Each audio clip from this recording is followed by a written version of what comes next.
Hi உறவுகளே, welcome to cook with Sarala சேனலுக்கு அன்புடன் வரவேற்கிறேன். வாங்க உறவுகளே, எல்லாரும் எப்படி இருக்கீங்க? நல்லா இருப்பீங்கன்னு நம்புகிறேன். இன்றைக்கி என்ன வீடியோ பார்க்க போகிறோன்னா, அவல் பாயசம் தாங்க. எப்படி செய்து பார்ப்போமா? வாங்க வீடியோக்குள்ளே போகலாம். அவல் பாயசம் செய்கிறதுக்கு நான் வெள்ளை அவல் தாங்க எடுத்திருக்கேன்.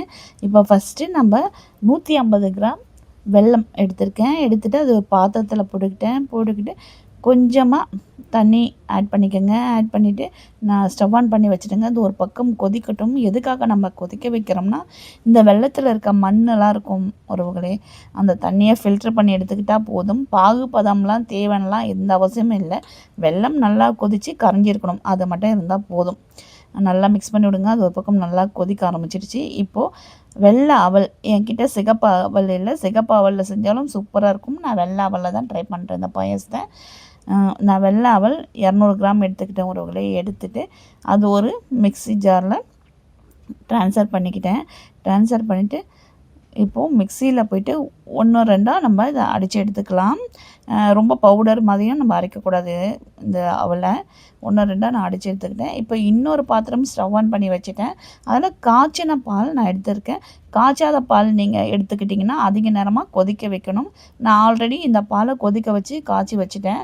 அதனால் நான் காய்ச்சின பால் எடுத்துக்கிட்டேன். பால் வந்து அளவு உங்கள் விருப்பம் தான். நீங்கள் எந்த அளவுக்கு குவான்டிட்டி செய்ய போகிறீங்களோ அந்த அளவுக்கு குவான்டிட்டி ஆட் பண்ணிக்கோங்க உறவுகளே.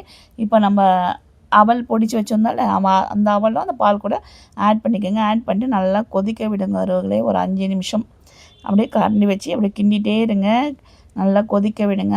இப்போது வெள்ளை தண்ணி அதையும் எடுத்து ஆட் பண்ணிக்கோங்க. ஆட் பண்ணிவிட்டு அதையும் ஒரு கரண்டி வச்சு நல்லா மிக்ஸ் பண்ணுங்கள். இப்போது சூப்பராக கலர் மாறிடுச்சு பார்த்திங்களா? இப்போ கொஞ்சமாக ஏலக்காய் தூள் அதையும் ஆட் பண்ணிட்டு நல்லா மிக்ஸ் பண்ணிக்கோங்க. இந்த அவல் போட்டால் இன்னும் திக்காகும். உங்களுக்கு பால் வேணுன்னா பால் ஆட் பண்ணிக்கலாம், இல்லை தண்ணி ஆட் பண்ணுறதாலும் ஆட் பண்ணிக்கலாம்.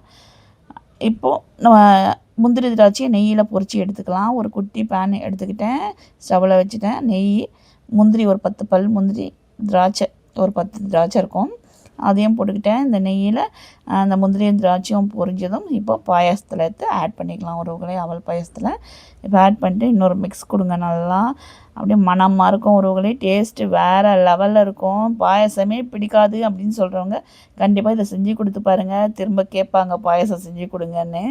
கண்டிப்பாக நீங்களும் ட்ரை பண்ணி பாருங்கள். அவல் பாயாசம் வேறு லெவல் டேஸ்ட்டில் இருக்கும். இந்த வீடியோ உங்களுக்கு பயனுள்ளதாக இருக்கும்னு நினைக்கிறேன் உறவுகளே. கண்டிப்பாக ட்ரை பண்ணி பார்த்துட்டு கமெண்ட் பண்ணுங்கள். இந்த வீடியோ பிடிச்சிருந்தால் லைக் பண்ணுங்கள், கமெண்ட் பண்ணுங்கள், சப்ஸ்கிரைப் பண்ணுங்கள், சப்போர்ட் பண்ணுங்கள் உறவுகளே. வீடியோவை ஸ்கிப் பண்ணாத பாருங்கள் உறவுகளே. நன்றி.